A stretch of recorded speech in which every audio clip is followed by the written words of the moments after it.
Shall we begin with the canonization? I always loved the poem. It's one of my all-time favorites. We shall begin the semester and the year with the canonization.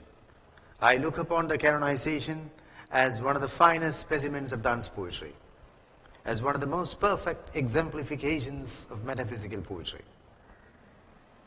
There are two ways to approach a poem. You can begin with the historical background, or as the new historicists might put it, the foreground.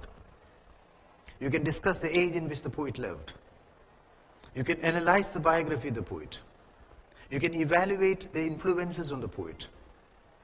You can look at the impact the poet made on his contemporaries. You can pinpoint the major works of the poet.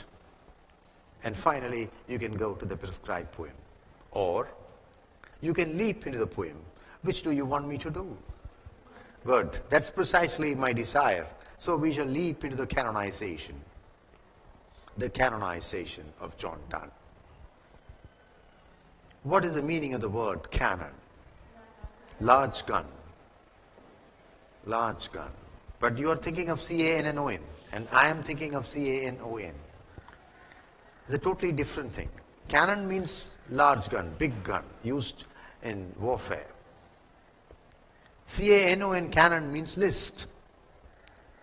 Canonical poets, canonical authors, canonical books.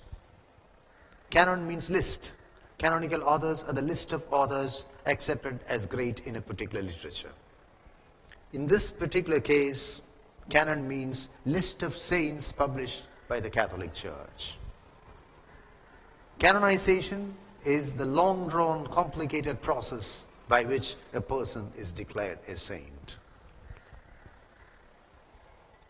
Mother Teresa of Calcutta has been canonized. She is now known as Saint Teresa of Calcutta. So canonization is the process by which the Catholic Church declares someone a saint. I have a question for you. You have listened to the title of the poem, the canonization. Does it sound like a religious poem or does it sound like a secular poem? Yes, religious poem. That was what I thought when I read the canonization for the first time. I wanted to read the Bible, but instead of reading the Bible, I thought this might be as holy as the Bible, and I read the canonization. So the impression you get is that this poem has a very religious theme, a very holy theme, a very pious theme, a very pure theme. I shall read to you the first line of the poem. For God's sake, hold your tongue and let me laugh. Is it a religious poem or a secular poem?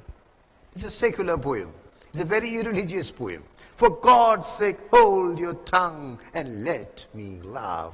Shall I translate it into Malayalam? Devate ortha ningal mindadirikku. Njanonnu premichotte. A very, very secular poem. Shall I write the line on the board? For God's sake, hold your tongue and let me laugh. The poet raises expectations and then shatters them to the ground. The poet raises expectations and then dashes them to the ground. The poet gives the impression that it's a very religious poem. In fact, I once read the canonization instead of reading the Bible. But when I read the first line, I understood the canonization was a very, very unholy poem. For God's sake, hold your tongue and let me laugh. I have a question for you. Is it an abrupt beginning or a gradual beginning? Abrupt beginning.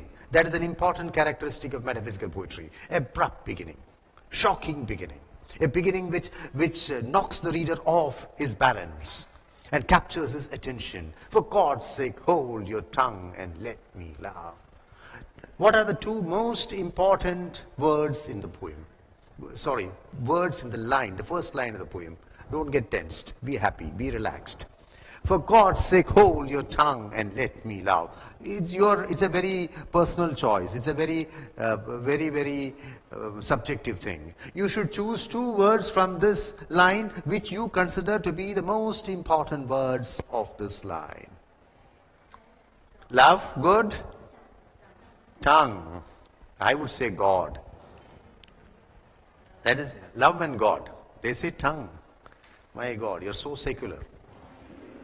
Okay, if you look at it, this line, there are two words which are equally balanced. One is God, the other is love. Two very important. Tongue, of course, can be the third most important. God and love. This is a good example of the amalgamation of the spiritual and the secular in metaphysical poetry. God and love. The integration of the religious and the worldly. The integration of the holy and the unholy. In fact, this line is sufficient to give you a good impression, a good idea of the entire world of metaphysical poetry. Abrupt beginning, integration of the religious and the secular. And most of the metaphysical poets were great scholars. They were priests. On the one hand, they practiced a very worldly life. On the other hand, they preached very religious sermons. Okay? They used to say, do as I say, not as I do. Do as I say. Follow my advice, but never do as I do. Okay? For God's sake, hold your tongue and let me laugh. Tell me something about the diction. Is it a very, very poetic diction or a very prose-like diction? Prose-like diction. So, metaphysical poetry, abrupt beginning, amalgamation of the spiritual and the worldly, prose-like diction. What about the tone of the poem? Is it conversational or is it very musical? Conversational tone. There are other aspects of metaphysical poetry which are not visible here. Scholarship. The metaphysical poets were great scholars and they wrote their poetry mainly to display their scholarship. Show off their scholarship. For God's sake, hold your tongue and let me love. This poem is spoken by a person madly in love. To whom is it addressed? It's addressed to a friend. You know how these friends are. They become jealous of you when you fall in love. They're good friends, very loyal friends, very devoted friends. But the moment you fall in love, they oppose it. They advise you against it. They say it is dangerous. They say it is because they care for you that they are telling you, don't get into this romance.